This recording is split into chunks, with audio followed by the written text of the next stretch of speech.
Hello my friends. और जैसा कि अभी अभी एक न्यूज़ आया है, बहुत ही इंपॉर्टेंट न्यूज़ आया है गवर्नमेंट की साइड से, मैं उसको लेकर आया हूँ यहाँ पे। तो मैं आपके बताने वाला हूँ कि जो हमारी नौकरियाँ जो अभी होती थी, जो हमारी वैकेंसी आती थी, वो अलग अलग डिपार्टमेंट से आती थी। मीन्स अलग अलग डिपार्टमेंट एग्जाम लेती थी यूपीएससी को छोड़कर, क्योंकि यूपीएससी एक कॉन्स्टिट्यूशनल बॉडी है।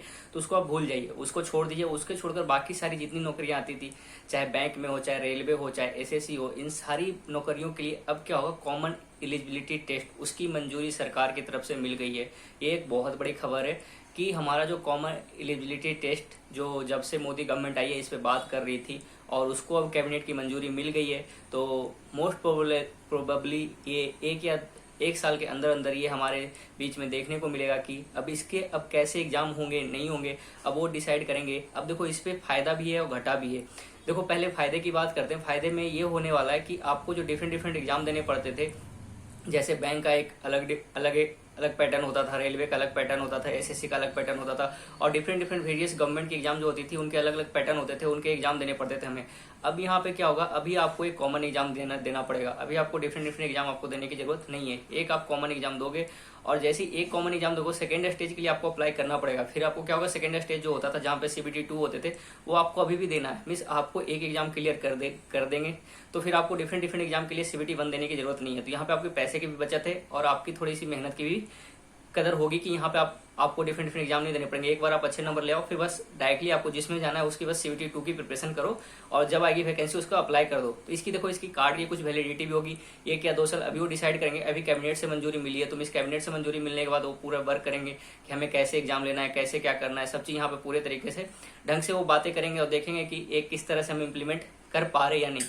अब देखो, इसके दो एस्पेक्ट हैं कि एनटीपीसी का जो इतनी बड़ी वैकेंसी आ रखी है उस पर क्या फर्क पड़ेगा। अब देखो, उस पर क्या फर्क पड़ेगा, और बाकी डिफरेंट डिफरेंट एग्जाम जो हो गए। देखो, जिनके भी अभी कोविड के टाइम पे जिनके भी सीबीटी 1 हो चुका है, या फिर जो प्रोसेस में है, जो हमारे नोटिफिकेशन आ चुका है हमारे पास, तो उन पे कोई इफेक्ट नहीं पड़ने वाला है। जो एग्जाम हो चुके हैं, सीबीटी 1 हो चुके हैं, जिनका अंडर प्रोसेस है, उन पे कोई फर्क नहीं पड़ने वाला है। उनका एग्जाम जैसे वैसे ही कंप्लीट होगा। लेकिन जैसे ही कुछ दिन, मान लो कि इसको क्योंकि इम्प्लीमेंट होने में मिनिमम 6 महीने लगेंगे, तब जाके ये इम्प्लीमेंट हो पाएगा ढंग से, क्योंकि यहाँ पे ग्राउंड पे आ पाएगा। तो अभी तो ग्राउंड पे आने में थोड़ा टाइम है।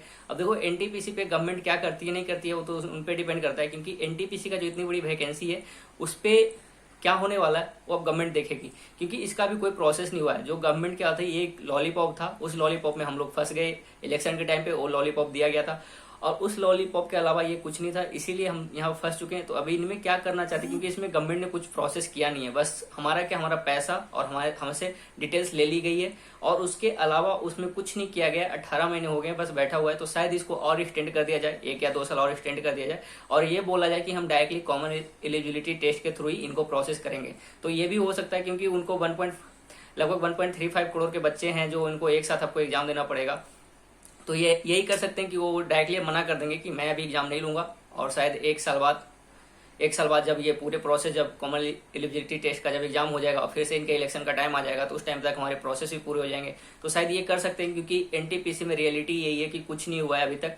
ना तो हमारे जो टेंडर है उनको पास आउट हुआ है कि कौन एग्जाम लेगा नहीं लेगा, तो उसमें कुछ नहीं हुआ है। तो शायद इसमें चेंजेस आपको देखने को मिल सकते हैं। लेकिन बाकी और दूसरे एग्जाम में जो एसएससी के हैं, या फिर डिफरेंट डिफरेंट एग्जाम जो और होते थे, बाकी वो सब जिनका नोटिफिकेशन आ चुका है, जो प्रोसेस में है, जिनका टेंडर भी निकल चुका है, और जिनका एजेंसी भी क्रिएट हो चुकी है, और जो एग्जाम ले रही है, तो उसमें आपको कोई बदलाव देखने को नहीं मिलेगा। जितनी सारी वैकेंसी अभी आई है, चाहे बैंकिंग की हो चाहे एसएससी की हो, वो एज यूजुअल चलेंगी। लेकिन रेलवे की ये दिक्कत है कि यहाँ पे ग्रुप डी का चाहे देख लो, या फिर जो 1 लाख वैकेंसी थी, और ये 35,000 जो एनटीपीसी की वैकेंसी थी, इनमें कोई अपडेट नहीं है कि इनमें कौन एग्जाम लेने वाला है या क्या होने वाला नहीं होने वाला है। तो इनमें कोई अपडेट नहीं है अभी हमसे। और यही हमें भी पता है कि कोरिजेंडम 9 तक आ चुका है, लेकिन अभी तक ईसीए का सिलेक्शन नहीं हुआ है।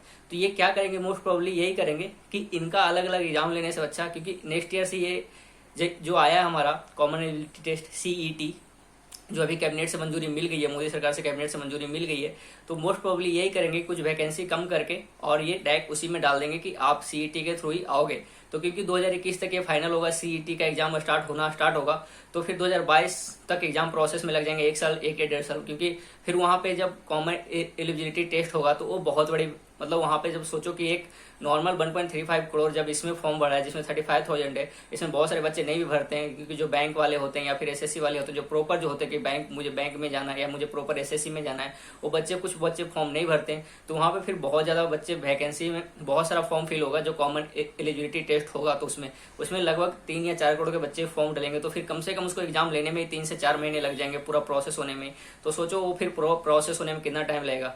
तो ये फिर से आपको इलेक्शन तक लेके जाएंगे, जो मोस्ट प्रोबेबली लग भी रहा है ऐसे कि ये यही चाह रहे कि इलेक्शन तक फिर से लेके जाएं और फिर से युवाओं को अपने ओर डाइवर्ट करें कि हमने वैकेंसी दी, हमने नौकरियां दी। लेकिन रियलिटी में क्या है जो आपको ही पता है, और आप इतने सालों से 1.5 साल से देख ही रहे हो कि क्या हम कहाँ पे फंस चुके हैं।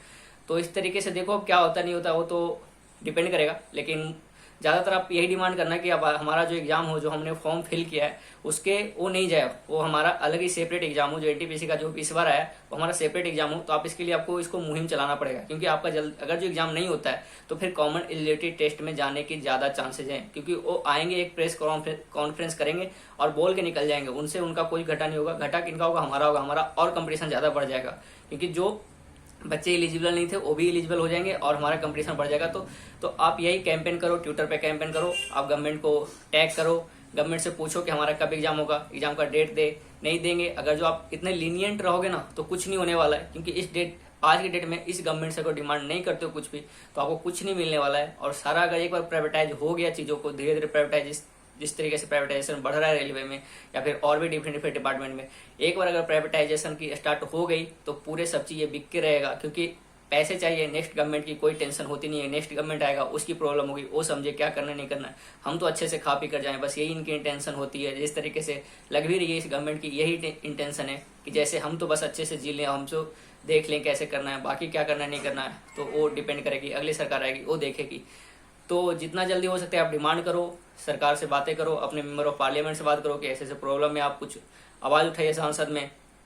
और मैं यहाँ पे भी देखता हूँ कि जो आवाज़ उठाते हैं उनको सपोर्ट नहीं करते। प्लीज़ जो आवाज़ उठा रहे हैं युवाओं के लिए, उनके जॉब के लिए, तो प्लीज़ उनका आप सपोर्ट करें। अगर जो आप सपोर्ट नहीं करोगे तो फिर आपको ही नौकरियाँ नहीं मिलेगी, क्योंकि एक क्रूशियल टाइम होता है। अगर जो आप बीच का 3 से 4 साल आप पैसे ही वेस्ट कर दोगे, आप पढ़ लिख के भी वेस्ट कर रहे हो, तो कोई फ़ायदा नहीं है। या तो आप लग जाओ प्राइवेट में भी लगोगे, लेकिन अगर जो आपने दिया है 1-2 साल तो आप सरकारी ही चाहिए आपको भी।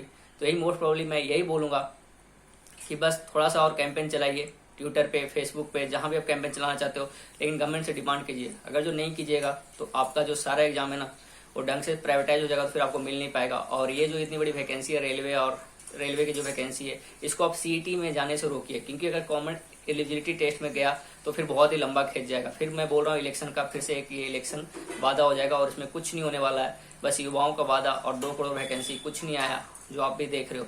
तो प्लीज़ आप अपने तरफ से डिमांड उठाइए। Okay, thank you.